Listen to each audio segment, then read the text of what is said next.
রব বলে যে আমাকে খুশি করে যদি চলতে পারস নবীর প্রেম নিয়ে, সাধ্যমত যদি চেষ্টা করস আমি রবকে খুশি করার আহকাম মেনে চলার, তাহলে আমি রব তোকে কথা দিলাম, তোর ঘরের দায়িত্ব আমি রব নিলাম, তোর সুস্থতার দায়িত্ব আমি রব নিলাম, তোর পরিবারের দায়িত্ব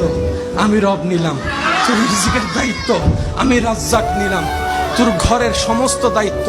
আমি রব নিলাম, তোর বউয়ের দায়িত্ব আমার, তোর সন্তানের দায়িত্ব আমার, তোর ছেলে মেয়ের দায়িত্ব আমার, তোর মেয়ের বিয়ের দায়িত্ব আমার, তোর নাতি নাতনির দায়িত্ব আমার, তোর পরিবারের দায়িত্ব আমার। শুধু তাই নয়, তোর ব্যবসার প্রতি আমি রবের রহমত থাকবে, তোর চলার প্রতি আমি রবের রহমত থাকবে, তোর জ্ঞানের প্রতি আমি রবের রহমত থাকবে। তুই রাত্রেবেলা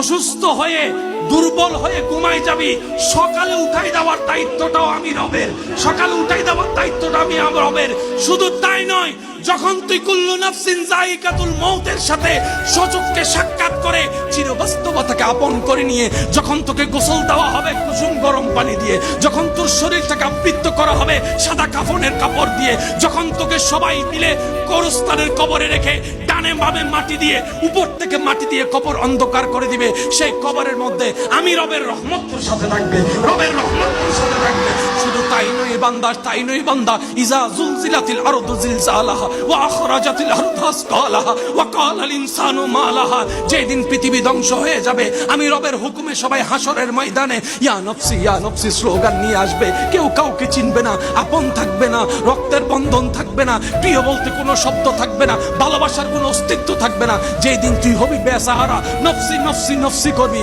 তখন আমি আল্লাহ তোকে রহমতের মাধ্যমে স্মরণ করব, তোকে রহমতের মাধ্যমে স্মরণ করব। যখন শরীর সূর্যের উত্তপ্ত তাপ তোর শরীরকে জ্বালাই ফুরাই ফেলবে, আমি আল্লাহর আরশের নিচে তোর ছায়ার ব্যবস্থা করে দেব। সুবহানাল্লাহ। ওই পুলসিরাত যেটা পার হওয়া সহজ নয়, যেটা কল্পনা চাইতে ভয়ঙ্কর, আমি আল্লাহ তোকে কুদরতি ব্যবস্থাপনায় চোখের পলকে পুলসিরাত তো পার করে দিবই দিব, জান্নাতে তোকে একটা ঘরের ব্যবস্থা করে দিব।